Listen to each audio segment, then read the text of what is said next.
Welcome to Chapter by Chapter. We're encouraging you to read a chapter of your Bible every day by whetting your appetite with a summary of a succeeding chapter. Today is episode 21 in the book of Acts. Paul received repeated warnings that if he went to Jerusalem, he would be jailed by the Jews. In Acts chapter 21, cautions continue. Whether Paul's insistence to go to Jerusalem was a sin or an act of courage is uncertain, but love covers a multitude of sins. It was Paul's love for the Jews and his desire to see them saved that caused him to throw caution to the wind.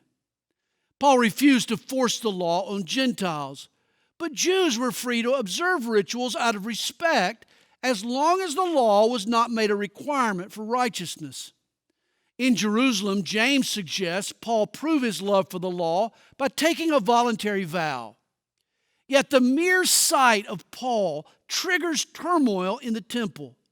Rituals cease and a riot erupts.